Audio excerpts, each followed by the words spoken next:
कर्म कैसे करे का स्वाध्याय हम सभी कर रहे हैं। मुनि क्षमा सागर जी द्वारा विरचित। मंगलम भगवान वीरो मंगलम गौतम गणी मंगलम कुंद कुंदात्यो जैन धर्मोस्तु मंगलम। नमो अरिहंताणम नमो सेताणम नमो आयिर्याणम नमो उवज्जायाणम नमो लोए सवसाहुणम। पंच परमेष्ठी भगवान की जय। अगले 45 मिनट के लिए सभी प्रकार के पापों का त्याग करके सभी नववर्ण मुखार मंत्र पढ़ने।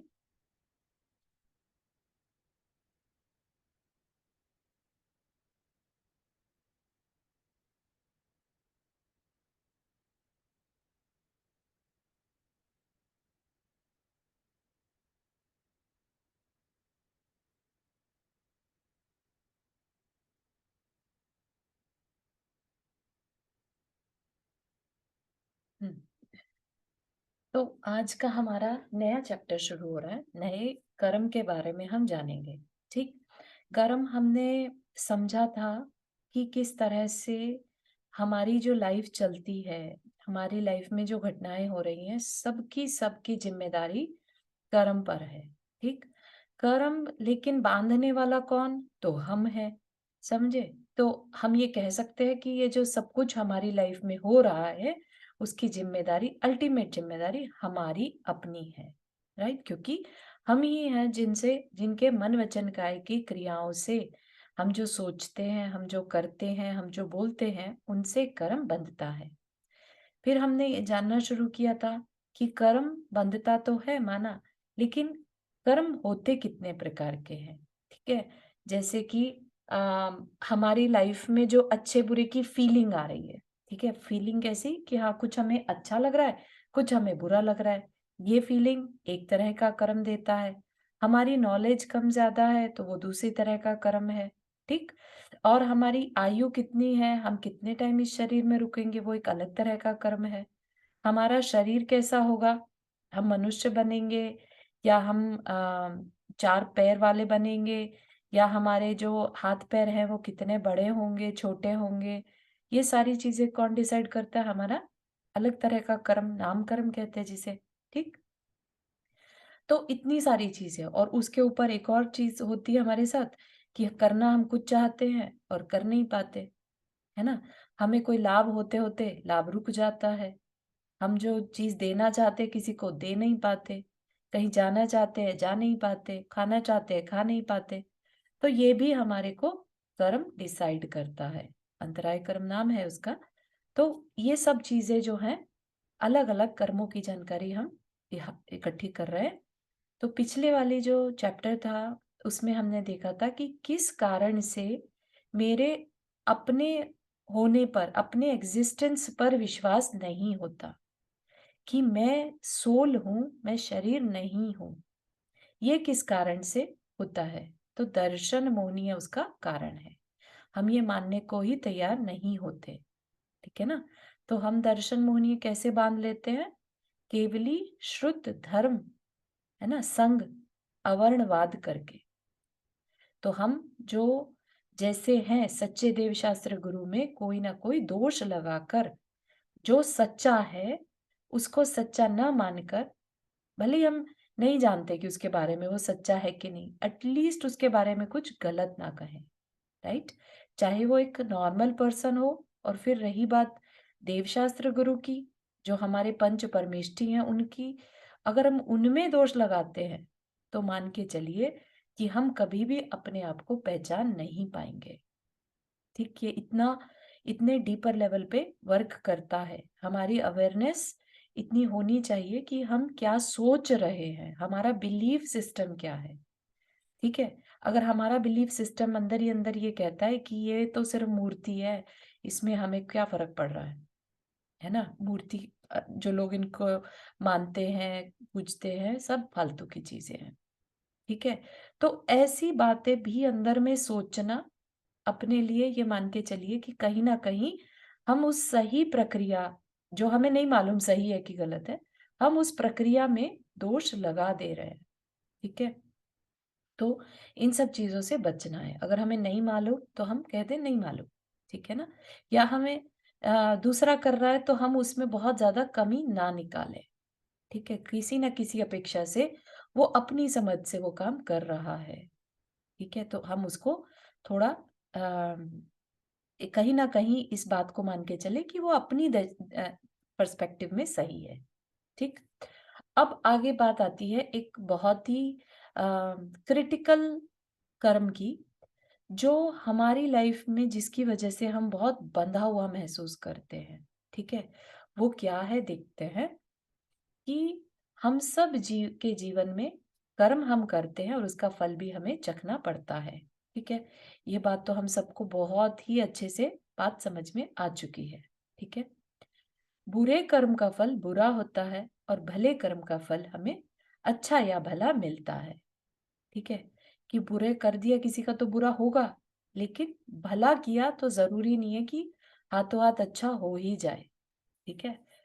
लेकिन हाँ, अल्टीमेटली अच्छा होगा, ठीक है? हमें अच्छा या भला मिलता है, भले कर्म का फल भला। ये एक बहुत कॉमन सी चीज़ है, लेकिन नियम सिर्फ इतना ही नहीं है, नियम इससे भी ज़्यादा है। अगर हवाएँ हवाएँ न्यूट्रल हैं, राइट? लेकिन लेट्स से वो हवाएँ किसी बगीचे के ऊपर से, फूलों के बगीचे के ऊपर से गुज़री, तो वो हवाएँ क्या होंगी? सुगंध से भर जाएँगी। और वही हवाएँ किसी शमशान में सड़ने वाले शवों के ऊपर से गुज़रती हैं, तो वही हवाएँ दुर्गंध से भर जाती हैं, ठीक है?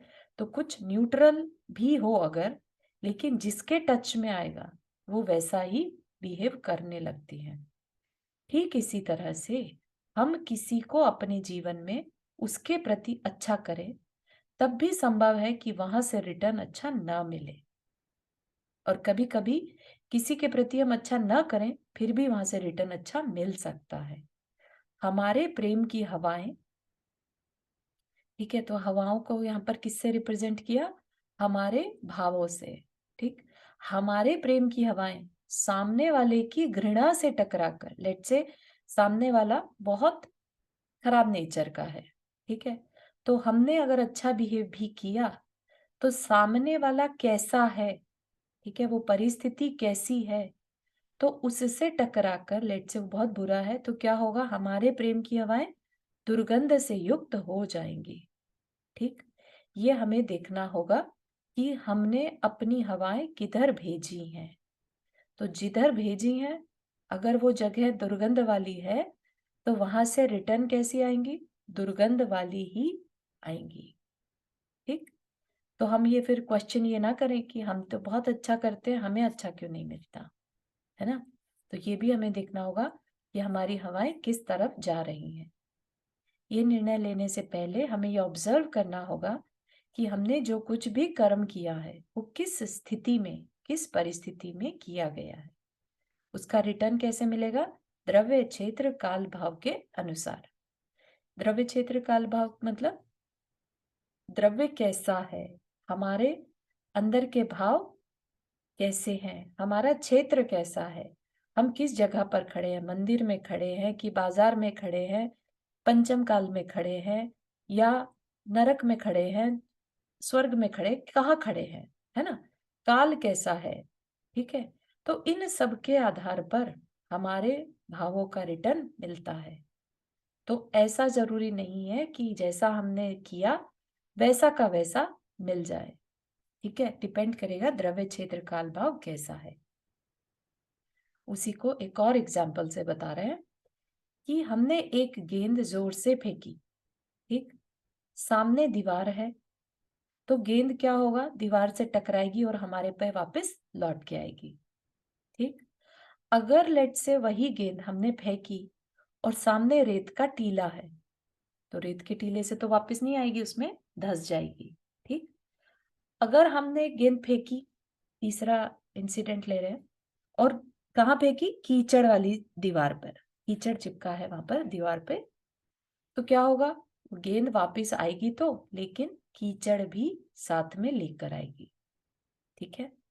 तो एक ही चीज़ कर रहे हैं हम, गेंद फेंक रहे हैं, ठीक है? हम अपनी तरफ से अच्छा कर रहे हैं, लेकिन सामने क्या चीज़ से टकरा रही है, वो कहाँ जा रही है हमारी वो अच्छी जो हम जिससे डील कर रहे हैं, वो द्रव्य क्षेत्र काल भाव कैसा है। जैसा होगा वैसा ही रिटर्न हमें मिलेगा। तो हमें यह ध्यान रखना होगा कि हमने किसके प्रति कैसा व्यवहार किया है। सामने वाले का राग द्वेष भी हमारे किए गए कर्म से प्रभावित होकर के हमें भी वैसा ही फल देने के लिए बाध्य कर देता है। इसलिए कर्म करने की जो कुशलता है वो हमें बना करके रख लेनी चाहिए। भले और बुरे दोनों प्रकार के संस्कार हमारे जीवन में हैं। ठीक, ये डालता कौन है संस्कार हमारे भीतर? मतलब क्या कि दोनों तरह के संस्कार, कई बार हम चाहते हैं अच्छा करने का लेकिन नहीं कर पाते, है ना?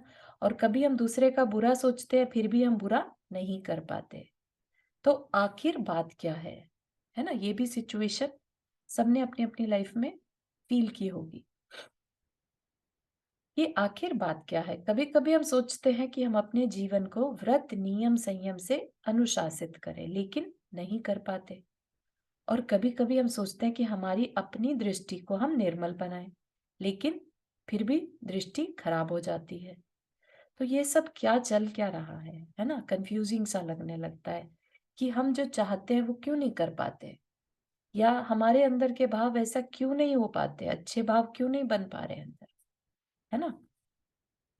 तो कोई तो है जो इन सब में हमें बाधा डालता है। अब बाधा की बात तो फिर वही बात है, कर्म ही है।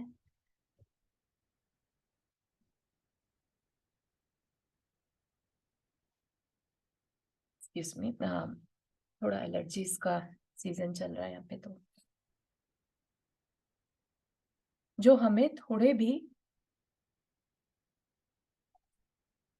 व्रतों को ना होने दे, वह भी एक तरह की कषाय है। ठीक है, तो अपने अंदर अगर भाव नहीं बन पा रहे हैं व्रत नियम के, अच्छा बनने के, है ना, अपने को जानने के, तो उसकी भी, उसके पीछे भी कारण है। उस कारण को क्या नाम दिया? कषाय। कषाय क्या है? कषाय भी कर्म के फल से ही होती है। तो कषाय के पीछे भी कर्म ही कारण है।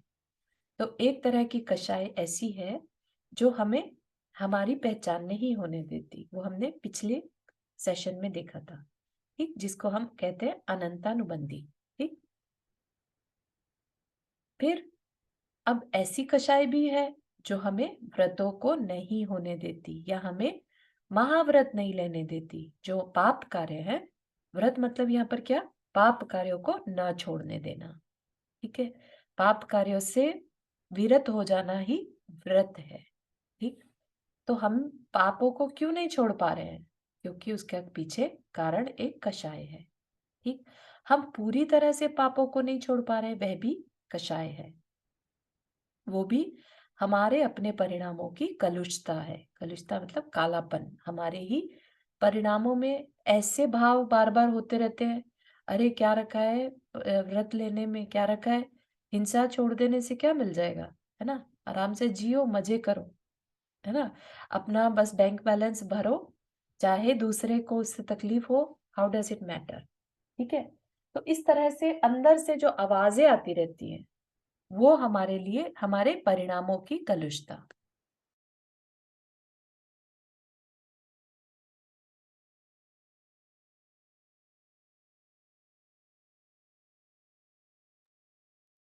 ठीक, कषाय और कोई चीज नहीं, कषाय ही हमारे परिणामों की कलुषता है। ठीक, अब उस कषाय को या कि उस मन की कलुषता को हम समझें तो संभव है कि हम वर्तमान में ऐसे कई ऐसे कर्म करें जिससे कि हमारा जीवन ऊंचा उठे, अच्छा बने। रेत का एक कण भी अगर खाने की चीज में मिल जाए तो सारा मजा किरकिरा हो जाता है ना? सभी इस चीज को एक्सपीरियंस करते हैं। दुर्गंध का एक कण भी वातावरण में आ जाए तो सारे वातावरण को विषाक्त और दुर्गंधमय कर देता है। यही स्थिति हमारे अपने परिणामों की या कषाय की है। कलुषता के कारण क्या होता है हमारे साथ कि हमारा एक कोई ऐसी आदत या ऐसा संस्कार हमारे अंदर बैठा है जो हमें अच्छे काम करने नहीं देता। ठीक है, कुछ भी अच्छा सोचने जाएंगे तो नहीं कर पाएंगे। हमारे भीतर द्वेष और घृणा के जो भाव हैं, हमारे अनचाहे, हमारे संस्कारवश जो आते चले जाते हैं हमारे अंदर, हम सबके अंदर। आप ये मत समझिए कि मैंने सेशन कंडक्ट किया तो मेरे अंदर द्वेष घृणा के भाव नहीं है। ठीक है, सबके अंदर जो भी हम ह्यूमन बीइंग हैं, ठीक है, मुनि महाराज को निकाल देते हैं यहाँ से, क्योंकि मुनि महाराज एक ऐसी अवस्था हो जाती है जब वो अपने अंदर के देश और घृणा के भावों को बहुत अच्छे से आइडेंटिफाई कर पाते हैं। ऐसा नहीं है कि उनके अंदर नहीं आते, उनके अंदर भी आते हैं, लेकिन वो उसे आइडेंटिफाई करके इमीडिएटली हटा देते हैं, वो उसको हावी नहीं होने देते।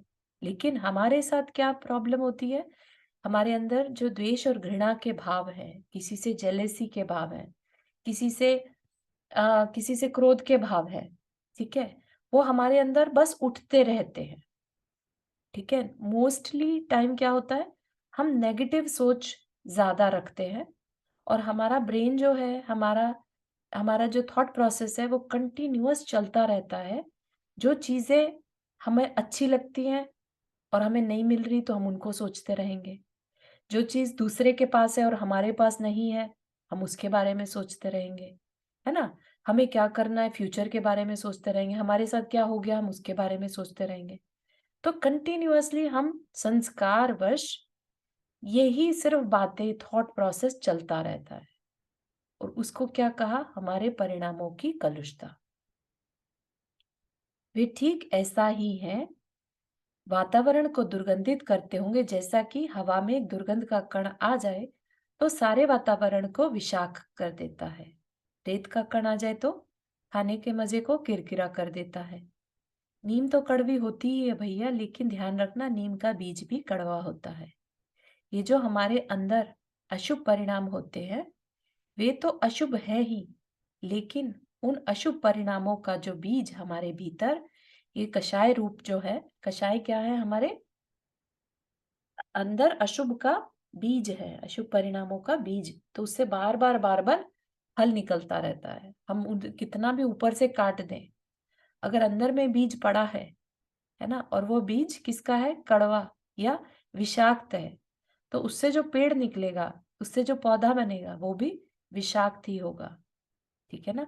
तो ये दोनों ही चीजों पे हमें वर्क करना होगा, ना सिर्फ कि हमें बाहर में जो दिखाई दे रहा है, जो हमने बोल दिया, जो हमने कह दिया, वो ही नहीं, ये हुआ कैसे, ये हमारे अंदर कषाय जो बैठी है, ठीक है, हमारे अंदर तो कर्म के रूप में कषाय जो बैठी है, वो बार बार हमें इस तरह से करने को उकसाती रहती है।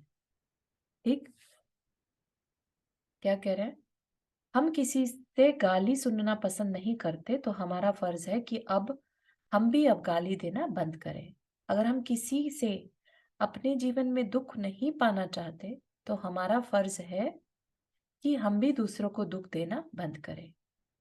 आचार्य भगवंत इसी स्टाइल में लिखते हैं कि यदि हम आगे कर्म नहीं बांधना चाहते, तो हम कषाय करना बंद कर दें। सबसे ज्यादा कर्म बंधते हैं तो कषाय से बंधते हैं। और कषाय क्या है, अशुभ परिणाम, हमारे अंदर उठने वाले अशुभ परिणाम। सभी को मालूम होगा अशुभ परिणाम किन्हें कहेंगे, है ना, जो पापों से युक्त हो, जिसमें दूसरे को हम दुख देना चाहते हो, वो अशुभ परिणाम। ठीक, वो हमारी कषायों के कारण हमारे अंदर उठते रहते हैं। तो जिससे कर्म न बांधना हो, वे कषाय ना करें। जो दुख नहीं चाहते, वे दूसरे को दुख देना बंद करें।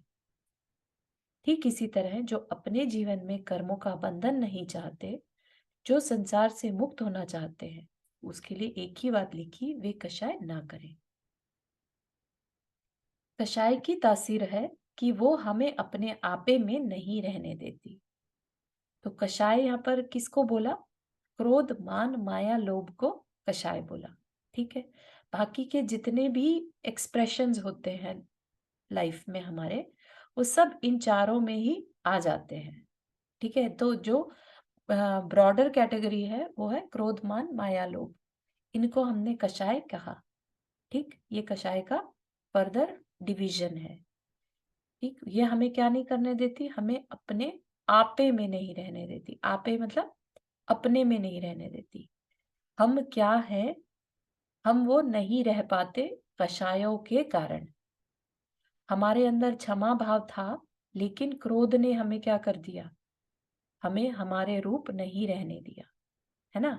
जब गुस्सा आता है तो हम ये कहते हैं ना, आपे में नहीं रहा। वैसे तो शांत रहता है, लेकिन जब गुस्सा आ गया तो आपे में नहीं रहा, है ना। और जरूरी नहीं कि क्रोध क्रोध के रूप में आए, वो रूप बदल के भी आ सकता है। मान हुआ किसी से, मान, हमारे मान को ठोस ठेस पहुंची, तो हमें गुस्सा आ सकता है। ठीक है, तो ये इंटरचेंजेबल होती है और इंटरकनेक्टेड होती ही है। एक जगह से हिलाते हैं सब प्रभावित हो जाता है।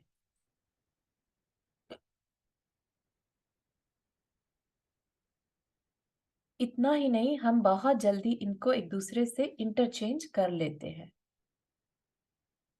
ये हमें किसी भी रूप में, चाहे क्रोध के रूप में आए, चाहे अहंकार के रूप में आए, चाहे छल कपट, है ना, और या चाहे किसी लोभ के रूप में आए, चाहे किसी भी रूप में आए, हम अपने आपे में नहीं रह पाते। सोच के देखिएगा, लोभ होता है जब हमें, है ना, तब भी हम अपनी शांत प्रवृत्ति को नहीं रख पाते। हमारे अंदर तरह तरह के विचार चलने लगते हैं।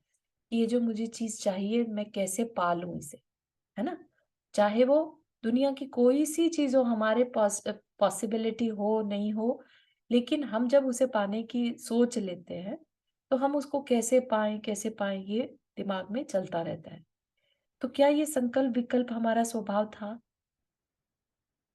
शांत रहना, संतोष से रहना, ये हमारा स्वभाव था, राइट। लेकिन अब लोभ आने से अब हमें क्या हो गया, नहीं ये मुझे चाहिए, ये मुझे चाहिए, बेचैनी हो गई, है ना।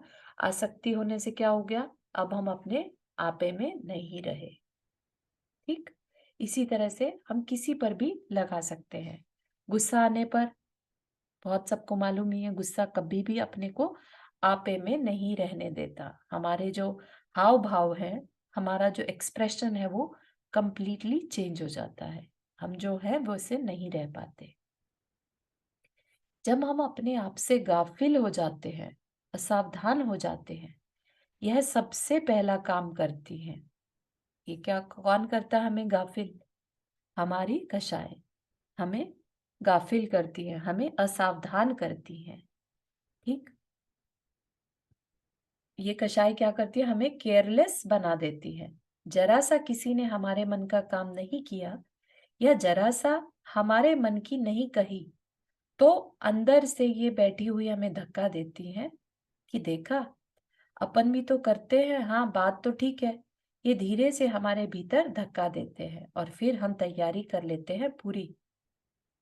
ठीक है, तो क्या हुआ, हमारे अंदर पड़े हुए संस्कार ने हमें शांत नहीं बैठने दिया। अगर किसी ने हमारे मन का काम नहीं किया, तो हमारे अंदर के संस्कार क्या करेंगे, हमें गुस्सा आ जाएगा, है ना। वो गुस्सा किस लिए आ गया, हमारी कषायों ने हमें असावधान कर दिया। ठीक, ये हमारे सॉफ्ट कॉर्नर को जानती हैं, ये कमज कि ये कमजोर कोना है, और वहां हम जैसे ही इससे प्रभावित होते हैं, हम अपने आपे में नहीं रहते, हम असावधान हो जाते हैं। ठीक, तो इन्होंने क्या किया, पहले तो असावधान कर दिया और फिर रिएक्ट करा के तुम्हें शाबाशी भी देती है कि बहुत अच्छा किया। दूसरे पर गुस्सा किया, देखो बच्चों को कैसा मजा चखाया। ये हमें कौन कह रहा है अंदर से? सोच के देखिएगा कि जो हमारा अंतर्मन है, जो हमारी आत्मा है, वो हमें कभी ये सलाह नहीं देगी कि बहुत अच्छा किया, गुस्सा किया। कभी भी ये कौन कहेगा? हमारा अहंकार भले ही कह दे बहुत अच्छा किया। और अहंकार क्या है? हमारे संस्कार, हमारा हमारी कषाय, राइट। तो ये जो सारे परिणाम हो रहे हैं हमें कंटिन्यूअस, ये सब हमारे कषायों के संस्कार हैं। वो हमें अंदर से कुछ भी अपने आपे में ना रह पाए ऐसे उकसाती रहती हैं कि गुस्सा करो बहुत अच्छी बात है, मान करो बहुत अच्छी बात है ना? लोभ करो बहुत अच्छा है, लगे रहो, है ना? ताकि कहीं से भी हम अपने आत्मा के बारे में ना सोच लें। आत्मा के बारे में सोचेंगे तो कर्मों की पकड़ ढीली पड़ जाएगी, इनका अस्तित्व खत्म हो जाएगा, है ना? तो इसलिए एक अंदर ही अंदर हमारे ये सब काम चलता रहता है। ये क्रोध और ये जो कषाय है ये अपना खेल खेलती रहती है हमारे साथ। बात समझ में आ रही है? डिफिकल्ट तो नहीं लग रहा है?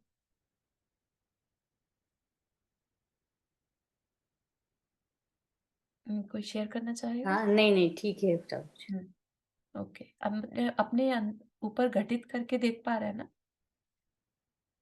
मेन है कि आप इसको अपने हाँ, लाइफ हाँ, में देखिए, है ना?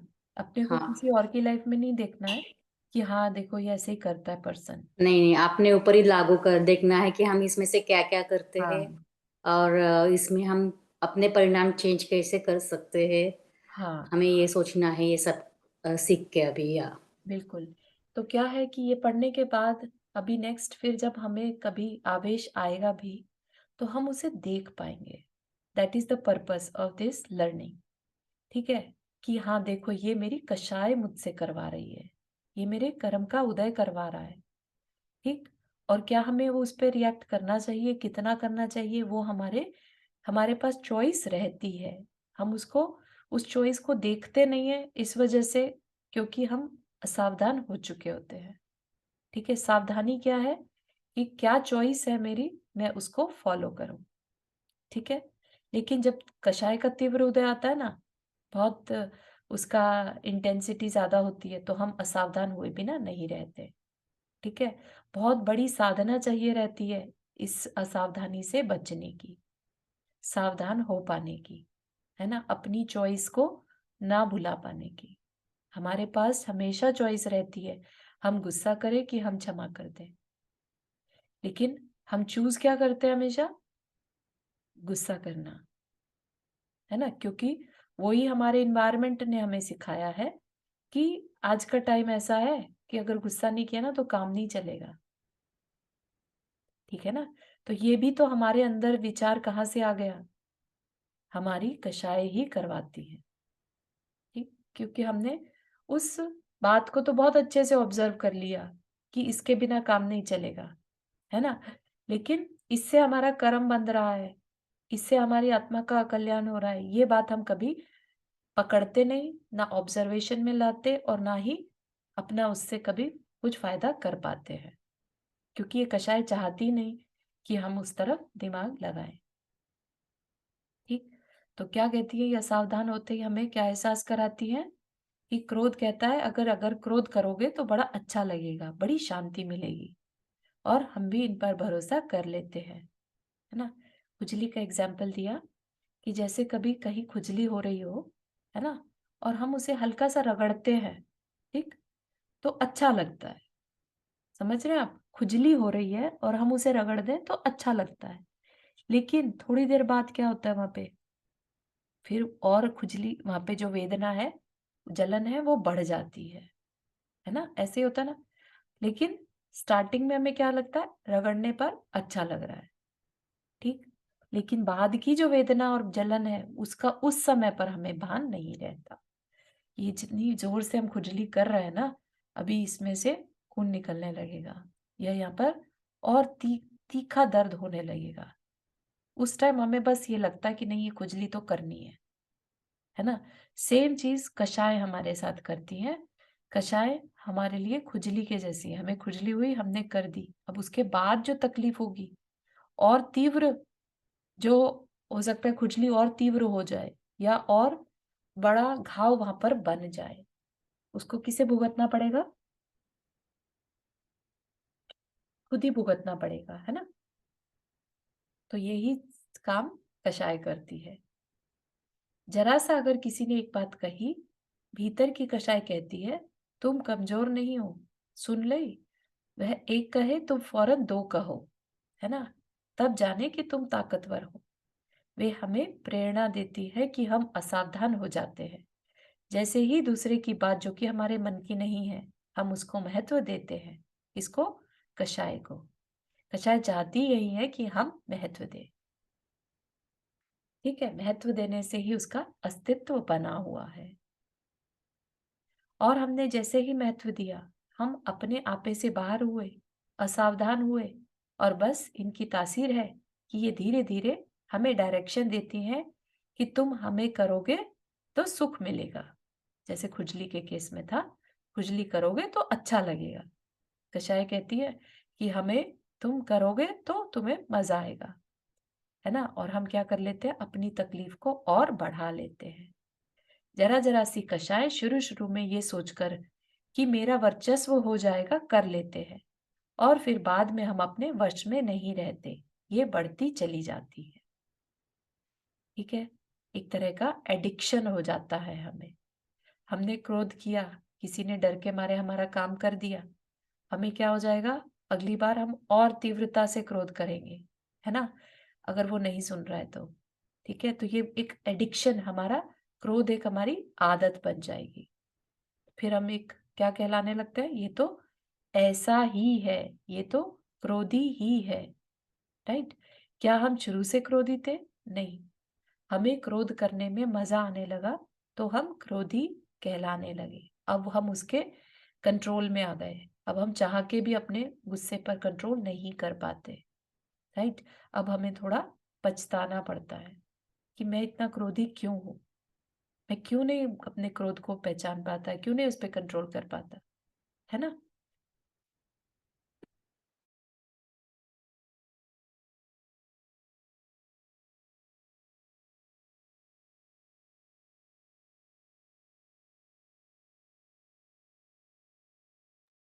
हुँ। जब भी अपने भीतर की भलाई को विकृत होते देखो, तो समझ जाना कि मैंने कुछ ऐसा संस्कार भीतर अपने कर्मों से डाल दिया है, जिससे कि आज मैं चाहते हुए भी भला नहीं कर पा रहा हूँ। मेरी अपनी पुरानी मन की कलुषता मुझे आज भला करने से रोकती है। जब-जब भी मेरे अंतरात्मा मुझे भला करने की आवाज़ देती है, ये भी एक इंटरेस्टिंग चीज़ है कि हमारे सबके अंदर एक अंतरात्मा की आवाज़ होती है, ठीक है? और हमारे अंदर कषाय की आवाज़ भी होती है, ठीक है? तो ये हमें पहचानना पड़ता है कि ये मेरे अंतरात्मा की आवाज़ है या मेरी कषाय की आवाज़ है। अंतरात्मा की आवाज़ हमेशा हमारे कल्याण की बात कहेगी, और कषाय हमेशा हमें जो हमारी बुद्धि को, हमारे मान को अच्छा लग रहा है, ऐसी बात कहेगी, ठीक? तो ये हमें बहुत अच्छे से पहचानना होगा कि मेरी अंतरात्मा जो मेरे भले के लिए है, जिसको कि इंटरनल गाइडेंस भी कहते हैं। हम सबके अंदर एक गुरु होता है ना? अंतरात्मा को ही वो गुरु कहा जाता है। तो वो गुरु हमें कभी भी भटकने नहीं देता, ठीक? लेकिन हमारी कषाएँ इतनी ओवर पावर हो जाती हैं कि हम उस अंतरात्मा की आवाज़ को भी दबाने को रेडी हो जाते हैं, क्योंकि हमें मज़ा आने लगता है ना? जैसे खुजली के केस में बताया था, राइट? किसी को अगर लोभ का उदय आ जाए, तो वो डरता नहीं है चोरी करने से भी, राइट? टैक्स की चोरी भी क्या है? चोरी क्या है? यही तो है ना? लोभ कषाय तो है, राइट? तो ये कैसे हो गया अंदर से? ये कषाय कहती है, अरे क्या मज़ा आया ना? चोरी करी पता भी नहीं चला किसी को, है ना? तो ये हमारी अंतरात्मा जो कह रही थी कि नहीं चोरी करनी अच्छी बात नहीं है, वो हमने नहीं सुना। संसार में बहुत लोग भलाई करते हैं, क्या मिलता है? ये आवाज़ किसकी है? आप बता सकते हैं। ये हमारी अंतरात्मा की आवाज़ है या हमारी कषाय की आवाज़ है? संसार में बहुत लोग भलाई करते हैं, क्या मिलता है? कुछ नहीं मिलता। कोई बताना चाहेगा किसकी आवाज़ है? कषाय कषाय किसकी? की अंतरात्मा कषाय। अंतरात्मा की और कषाय को लिए हुए नहीं, अंतरात्मा की आवाज़ ये कहती कि संसार के बहुत लोग भलाई करते हैं, उन्हें मिलता क्या है ना? कषाय कषाय की भावना की आवाज। हाँ, कषाय की आवाज़ है ये जो कहती है जैसे ही क्यों संस्कार कर पड़ रहे गया हो? हमारे अंदर, है ना? हमारे अंदर हम्म संस्कार पड़ गया कि आ, किसी को भी क्या मिला, जो हम ऑब्जर्व करते हैं डे टू डे में, मिलता क्या है भलाई करने से? कुछ तो नहीं मिलता, तो हम क्यों करें, है ना? तो ये क्या है, ये कषाय की आवाज है। ठीक है, ये जो ऐसी सलाह है, ये ऐसी बुद्धि जो हमें ऐसी सलाह दे रही है, वो किससे प्रेरित है? वो हमारी कषाय यानी कि हमारी कलुषता से प्रेरित है। वो संस्कार इतना प्रबल है, इस संस्कार को नहीं डालना हो आगे से तो क्या करें, क्योंकि संस्कार के दुष्परिणाम आज हमारे सामने हैं। अगर हम आज भला नहीं कर पा रहे हैं तो उसके पीछे कारण है। अगर हम व्रत नियम लेकर के अपने जीवन को नियंत्रित नहीं कर पा रहे हैं, आत्म अनुशासित नहीं कर पा रहे हैं, तो उसका कोई कारण है, और वो कारण है कि मैंने पहले ऐसा संक्लेश परिणाम किया होगा। आज अगर हम व्रत नियम लेते हैं तो क्या होगा, हमारी लाइफ में शांति ही बढ़ती है, राइट? हम डिसिप्लिन्ड हो जाते हैं, आत्म अनुशासित हो जाते हैं, तो क्या होता है हमारी लाइफ में, शांति ही बढ़ती है। लेकिन हम ये सब नहीं कर पाते, क्यों? क्योंकि हमने पहले भी संक्लेश किया, ठीक है, और अपने उस संक्लेश परिणाम से वैसा संस्कार बना लिया। ठीक है, जो खुजली वाला एग्जाम्पल है, आप उसको याद रखिएगा। खुजली करना, उस खुजली को मिटाने के लिए फर्दर खुजली करना से क्या होगा, सिर्फ वो घाव गहरा हो जाएगा, उससे कहीं से भी शांति नहीं मिलेगी। ऐसे ही हम जो संक्लेश परिणाम यानी केओटिक थॉट्स या कलुषित परिणाम कर लेते हैं, उससे हम फर्दर नया जो परिणाम बांधते हैं वो कलुषित ही बांधते हैं। ठीक है ना? इसीलिए क्या कहा, कषायोदयात परिणामा, कषाय के उदय में जो हम परिणाम करते हैं उसी से ये मोहनीय कर्म बंधता है। ठीक है, कषाय के उदय के जो परिणाम होते हैं, जो हम जिसे हम रिएक्शन भी कहते हैं। ठीक है, हम बहुत बार बोलते हुए पाए जाते हैं ना कि हमने रिएक्ट कर दिया, हमें रिस्पॉन्स करना था, हमने रिएक्ट कर दिया। तो रिएक्शन क्या है, बेसिकली कषाय के उदय के परिणाम को रिएक्शन कहते हैं। ठीक, रिस्पॉन्स में क्या होता है, हम पूरी बात को समझ के क्या कहना चाहिए वैसा हम बोलते हैं। ठीक है ना?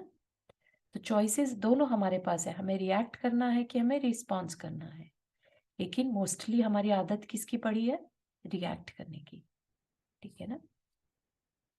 कषाय के उदय में जब हम परिणामों को तीव्र बनाते हैं, हमारा अपना एफर्ट है तीव्र बनाना है कि नहीं बनाना, ये चॉइस हमारी है। हम चाहे तो उनको मंद भी बना सकते हैं, उनकी दिशा भी बदल सकते हैं। कषायों की तीव्रता क्या कहलाती है, उसके लिए भी आचार्य ने लिख दिया कि कोई ऐसा ना समझे कि कषायों की तीव्रता का मतलब उछल कूद करना ही हो। मतलब कि कषाय की तीव्रता का यहाँ पर ये मतलब नहीं है कि कोई जो चिल्ला रहा है, चीख रहा है, वो ही कषायों की तीव्रता है। नहीं, कोई बहुत शांति से कॉर्नर में बैठा है तो भी उसकी कषायों में तीव्रता हो सकती है। अंदर ही अंदर उसके परिणाम किसी दूसरे को देखकर बहुत ज्यादा घृणा के, जेलेसी के हो रहे हैं, है ना? कैसे इसका जीवन बर्बाद कर दूं, इस तरह के भाव हो रहे हैं, तो ये क्या है, ये भी कषायों की तीव्रता है। ठीक है ना? कोई बहुत ही अपने आप में सज्जन बन के बैठा है, तब भी कषायों की तीव्रता मापनी हो तो माप ले। जो जगत कल्याण करने वाले सज्जन पुरुष हैं, उनके प्रति अगर मन में दुर्भाव उत्पन्न हो तो समझना कि कषाय बहुत तीव्र है। ठीक है, इसमें कुछ नहीं ये लगना। बहुत सुंदर बताया ये। हाँ हाँ, सज्जन पुरुष के बारे में हम सोचते हैं कि बहुत ये कर रहा है। हाँ अच्छा। हाँ, तो अगर उनके लिए हमारे मन में अच्छे भाव नहीं है दुर्भाव, हाँ, तो बहुत तो ये बहुत भी ही कषाय तीव्र। बहुत तीव्र है। हाँ। बिल्कुल सही है ना? तो ये बहुत अच्छी अच्छी बातें हैं, ये हमें अपने ही परिणामों को पढ़ने के छोटे छोटे एग्जाम्पल्स हैं, है ना? अब हम दिन भर में या कहीं पर भी देखें हमारे परिणाम चल कैसे रहे हैं। अगर हम किसी गुणवान को देखकर हमारे अंदर कषाय हो रही है, उसके प्रति जेलेसी हो रही है तो समझिएगा हमारी कषाय तीव्र है। ठीक, इसमें कुछ नहीं लगना। किसमें कुछ नहीं लगना? कि भाई तुम चुपचाप बैठे हो एक तरफ और सोचे जा रहे हो बहुत नेगेटिव किसी के लिए, है ना? चुपचाप बैठे होंगे कोने में, लेकिन भीतर जब भी कोई जगत के कल्याण करने में लगे हैं, ऐसे साधुजनों के प्रति मन में दुर्भावना आ जाए, धर्म का विरोध करने की भावना मन के भीतर आ जाए, यहाँ तक कि धर्म का घात करने की भावना आ जाए, तो समझना कि कषाय की अत्यंत तीव्रता है। ये अनंतानुबंध हो गया फिर अनंत। हाँ, अनंतानुबंध कह सकते हैं। कषाय की तीव्रता के साथ साथ उसमें उस तरह के परिणाम भी हो, है ना, जो हाँ अनंत का अनुबंध करे। हाँ जैसे जैसे हाँ, वैर बांध लेना, बराबर। वैर के परिणाम कर लेना, है ना, किसी हाँ। के साथ हमने ऐसे परिणाम बांध दिए। हाँ, नंदा जी आपने हाथ रेज किया। हाँ, ये आपने जो अभी बोला ना, धर्म का घात करने की भावना या धर्म का विरोध करने की जी। भावना, तो इसको एक्सप्लेन करिए, क्या इसमें भाव होते हैं और हाँ, किस तरह से धर्म मतलब। का विरोध करने की भावना मतलब कोई अच्छा कर रहा है। धर्म यहाँ पर सिर्फ धार्मिक चीज से नहीं लेना, ठीक है? अच्छा, नहीं, धर्म, जैसे अभी हम लोग शास्त्र पढ़ रहे थे एक दिन, तो डिस्कस किया था, मैंने भी कहा था कि हम मंदिर, हमारे रिलीजन में मंदिर बनवाने के लिए हाँ बहुत वो कहा जाता है, और मतलब जैसे अगर मंदिर में खाने की एक व्यवस्था हो जिससे सभी, जो भी मंदिर आए, गरीब आए अमीर आए जो भी आए, खाना उसको मिल जाए, तो मतलब उस तरह की चर्चा करना, क्या वो भी धर्म विरोधी चर्चा है? नहीं, धर्म विरोधी तो नहीं कहेंगे उसको, तो आप एक क्लैरिटी के लिए लेके आ रहे हैं, राइट? ठीक है ना, मतलब आप अपना बस पक्ष रख रहे हैं, लेकिन आप उसके विरोध में भी नहीं है। ठीक है ना, कि मंदिर भी बनवाओ लेकिन साथ में ये भी काम करो। ठीक है ना, अगर आप ये कहेंगे कि नहीं हम मंदिर के बिल्कुल अगेंस्ट हैं। नहीं, मंदिर नहीं, जैसे मैंने ये भी कहा था कि अगर पास पास में दो, क्योंकि जैसे मंदिर है, आई अंडरस्टैंड, मंदिर बहुत अच्छी जगह है जहाँ जाके लोगों को मनोबल बढ़ता है और मतलब हाँ जी, आत्मा की शक्ति बढ़ती है। बिल्कुल। लेकिन अगर हम पास पास बहुत सारे मंदिर बना देते हैं तो मतलब वो हाँ जो पर्पस है उसका, क्या तब भी वो होता है? क्योंकि सिर्फ हमें ये लाभ होगा, इसका पुण्य मिलेगा, इस वजह से मंदिर बनवाना, मतलब ये मेरा वो था। हाँ हाँ, नहीं ठीक है। तो उसमें वही है, जिसके पास सामर्थ्य है, राइट, उसके उसकी सिचुएशन देखनी पड़ेगी। अपन किसी के बारे में यहाँ पर बैठकर अपन नहीं एज्यूम कर सकते कुछ भी बात, कि उसने मंदिर क्यों बनाया होगा, उसने पैसे का वेस्टेज कर दिया, वो कहीं और नहीं लगा रहा है, ये बातें अगर हमें क्लियर है तब तो हम बोले। लेकिन लेट से उसने, उसके पास बहुत पैसा था और उसने एक मंदिर बनवा लिया, ठीक है ना, वहां पे जरूरत थी नहीं थी ये भी बातें हमें नहीं पता, और उसने वैसा उतना ही अमाउंट कहीं पर और खाने वाली जगह पर या बीमारी में या अस्पताल में दिया, ठीक है? तो अगर वो इस तरह का बैलेंस आउट कर भी रहा है, तो अगर हमें पूरी बात पता है तो ठीक है, नहीं पता है तो भी हम धर्म को तो सपोर्ट करेंगे।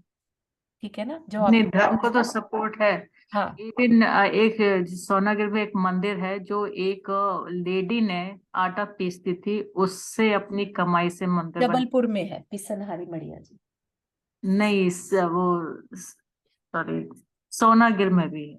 अच्छा, वहां भी है, अच्छा। हाँ, चक्की वाली काट। हाँ हाँ हाँ, पिसनहारी मड़िया जी हाँ, सॉरी, वही जयपुर में। पीसनहारी। हाँ, वो मड़िया जी जयपुर वो में, तो वो जबलपुर जबलपुर में। में है। जबलपुर में है। जबलपुर में। I have been there.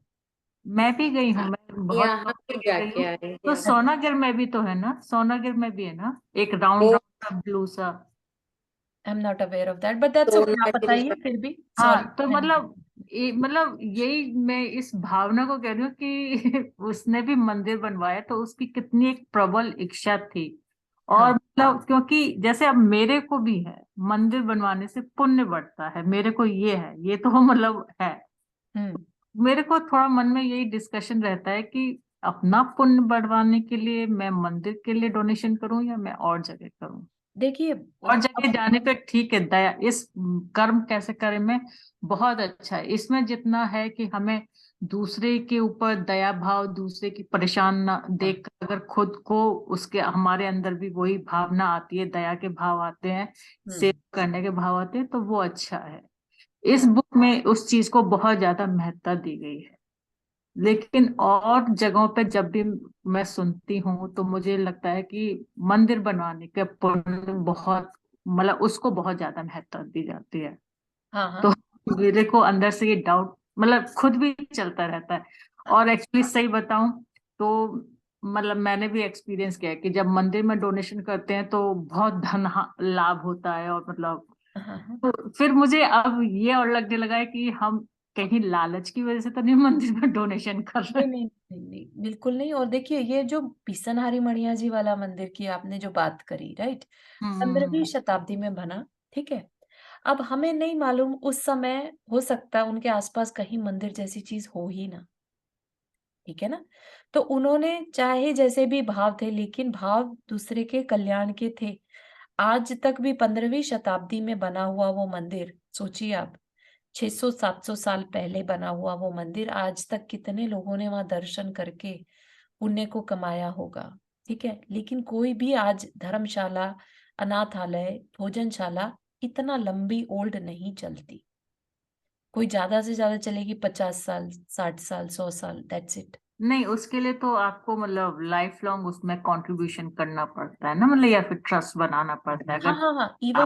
Even then हम नहीं समझ सोचते कि इतना लंबा किसी का कल्याण करने वाली कोई संस्था चल पाती है, जितना कि ये मंदिर वगैरह जो हैं इसमें, मतलब जितने सालों तक मंदिर चलता है, खड़ा है, और जितने लोग वहां हम्म पर जाते हैं, जितने लोग वहां उसके दर्शन करके अपना कल्याण करते हैं, उसका कुछ भाग आपको मिलता रहता है, ठीक है, हजारों सालों तक। ठीक है, तो मतलब आप ये समझिए आपने एक ऐसे इंस्टीट्यूट का निर्माण कर दिया जहां जाकर लोगों के मन में शांति आ रही है, हम्म ठीक है ना। तो आपने उनकी बहुत बड़ी तकलीफ को दूर कर दिया। हम्म, ठीक ठीक। मतलब मुझे वही है कि जहाँ जरूरत है वहां तो डेफिनेटली बनना चाहिए, क्योंकि हाँ, मंदिर से मतलब बिल्कुल सही है। आई आई बहुत हियर अच्छा कि है। आप कह रहे हैं कि बहुत पास पास है तो क्या करना चाहिए। वो सिचुएशन पे डिपेंड करता है कि यस, कई बार लोग अपने अहंकार के लिए कि मुझे उसके मंदिर में नहीं जाना है, मुझे तो अपना ही मंदिर खुलवाना है, यू नो, तो वो एक अलग व्यवस्था हो ये जाती तो चल मल आगाड़ का वो दोष हो जाता है फिर। है। अच्छा, मतलब हाँ, उसके बारे में बहुत ज्यादा जानकारी नहीं। मतलब वही ज्यादा जानकारी नहीं है, मतलब मेरा मतलब ये है कि यार पुण्य अर्जन की वजह से हम एक मंदिर का निर्माण करें तो क्या वो सही है या नहीं।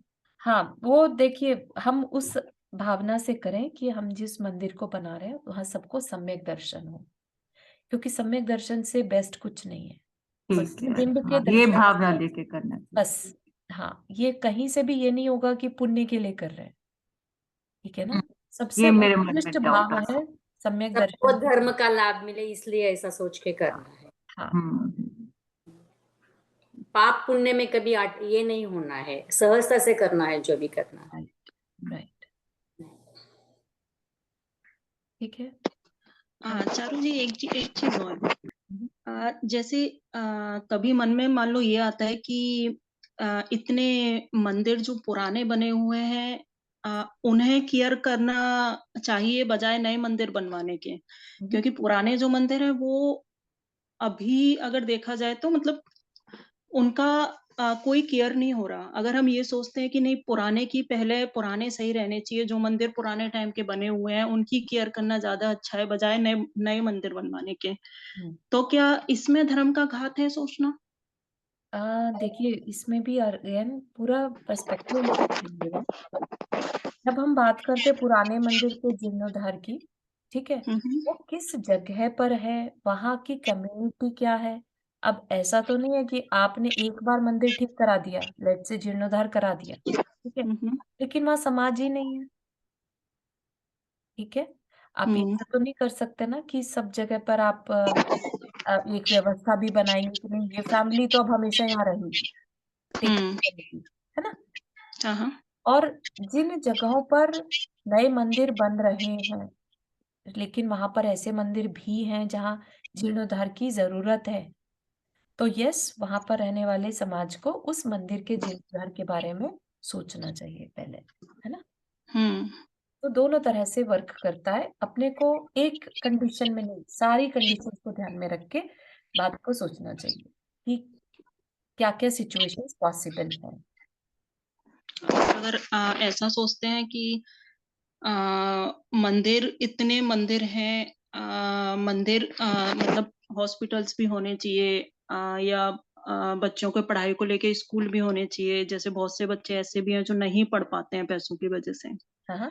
और सब मंदिर इतने बनवा रहे हैं। अगर दिमाग में ये थॉट आता है कि इतने मंदिर बनवाने की जगह अगर एक आध स्कूल भी ऐसे हों कि जहाँ जो गरीब बच्चा नहीं पढ़ पा रहा है वो पढ़ सके, तो क्या ऐसा सोचने में भी धर्म का घात माना जाएगा?